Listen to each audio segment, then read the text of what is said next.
What's up, guys? I know you haven't seen me in a while. Just wanted to make this quick video. Obviously, just capping off 2022. I'll give out a few awards, the Keep It Real awards, because they're the most prestigious awards there is, founded in 2022. Yeah, guys, obviously I'm going to go off of my, I'm going to just do a recap of the entirety of 2022, talk about the predictions of the fights and my record, and yeah. So if you're new, please like and subscribe. I love you all so much. I really appreciate the support. I know you haven't seen me for almost a week, but yeah, more videos to come soon, so don't worry about it. And yeah, it's going to be a great time. So yeah, so all I'm going to say is for now is that the record was positive. That's all I'm going to say. On top of that, it's a very good one. Especially for, my first year of properly analysing fights and predicting fights. All I got to say to this is that MMA Guru posted a video talking about, like, the top channels and the top analysts who, like, broke down all the fights and who had the best record. And Guru was actually number one. Weasel was number two. And I think, like, Nick Pete was close to number three, or was number three, or like Bisping was number three, something like that. Dan Hardy was last. Yeah, so it's not a good look when that's the case.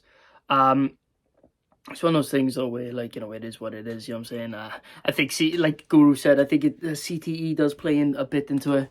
And yeah, I don't know what their exact records were, because they didn't exactly disclose their exact records. But my record's a bit skewed because I started the predictions. I'm only going to count the predictions from the Ortega and Rodriguez card and onwards, because that's when I made my first video, was that card. So my record for the year was 150 wins, predictions right, 117 wrong. So I think that's a difference of about 33. I think it was 33 right, more that I had right than wrong, which meaning that that's quite a few cards that would be perfect in a row. So yeah, that's one of the top records. I believe that is top 5 out of everybody. So yeah, give respect where respect is due, for Keep It Real MMA. But yeah, it's been a crazy year. Not the best of years though. It's been a pretty shitty year for MMA, especially in the UFC in general. Hasn't been the best year. But to be fair, there's a lot of good things that can possibly happen out of this. There's a lot of fuck ups, but at the end of the day, it is what it is, and we are all prepared for a good new year. I had this main event curse for a while, where everybody I was picking in the main event was either losing or the fight was getting stopped by freak injury. It was crazy. But at the end of the day, 150 wins, 117 losses. I'll take that. That's 33 more right than wrong. So that's like quite a few cards in a row. So to be honest with you, I'm fine with that. So yeah, like I said, it's been a shit year, but it's been a good year for upsets. Obviously, the two most proud picks I'd say that I'm proud of is the Pereira pick against Adesanya. I analysed I analysed their fights. I analysed the fights that they had in UFC separate from each other, and I just knew it. I knew in my brain, in my heart, I knew that Pereira would win that fight. I knew he would get the TKO. I knew his power would be too much. Again, and then obviously for those who don't know, I did pick Leon Edwards versus Kamaru Usman. And he got it done by 5th round TKO. He had to pull out the mud. Obviously, the altitude was kind of affecting him a little bit, and being an advantage for Usman. But to be honest with you, Usman did have a great performance until the knockout, until he got put out fucking cold. He's on steroids anyway, so I'm happy he lost. So yeah, those are the two most pro picks I'm proud of. And another one that I'm glad I picked was when I picked Nathaniel Wood against Charles Jourdain. Everybody's picking against him, but I knew he would get it done. I knew the size weren't going to play into factor, and I just knew his boxing, especially his close-range boxing, was better, and that's what he used to win, and that's why I picked him. So I'm glad for those picks, to be honest with you. So, yeah, the awards, right, so we'll go knockout of the year, I guess. No, actually, we won't even go knockout of the year. I don't really have a knockout of the year. We'll go performance of the year, comeback of the year. What else can we do? Best fighter of the year. We'll just go from that, and then if I think of any more, I'll just say. So, Comeback of the year goes to Leon Edwards, in my opinion. He was clearly on his way to losing that fight 4-1. And right in the mud, last minute of round 5, he lands that beautiful head kick on Kamaru Usman, puts him out cold. Obviously, Leon won round 1, but he clearly badly lost 2, 3, and 4, and was losing the 5th. Not as dominantly, but he was losing the 5th until the head kick that knocked Kamaru, pound for pound, steroid user, out cold. Great comeback by Leon Edwards.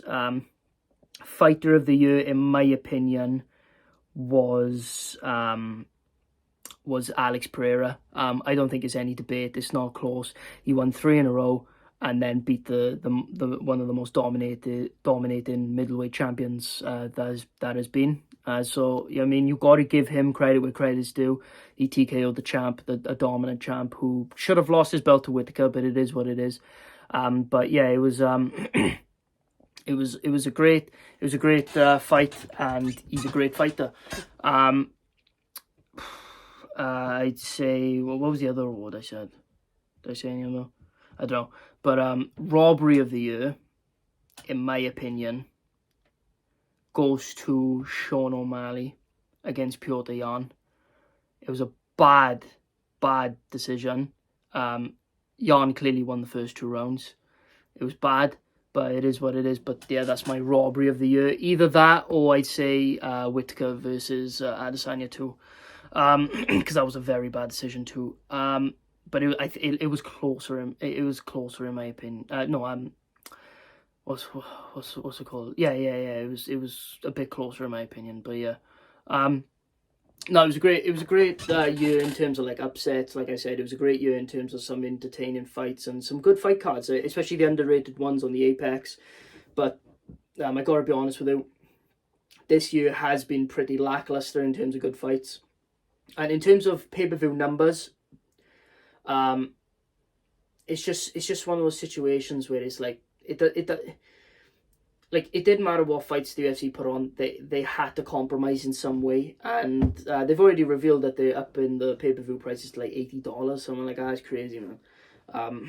But yeah, it's been a pretty shit year, I gotta be honest with you, but there's some great things that have happened. And yeah, fight of the year goes to Yuri Prohaska versus Glover Teixeira, in my opinion. Hell of a fight. Really enjoyed it from start to finish. It was amazing. And yeah, so that goes fight of the year, in my opinion. Anything else crazy?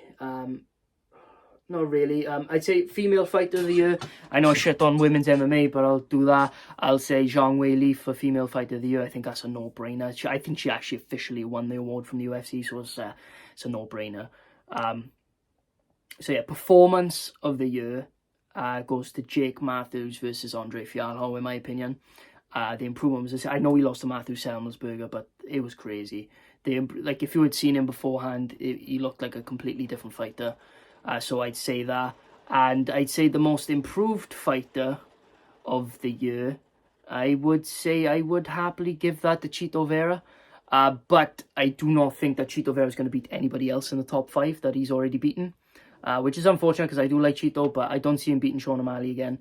I don't see him beating Piotr Jan. I don't see him beating Aljamain Sterling. So, you know, it's kind of an iffy scenario for him. But, yeah.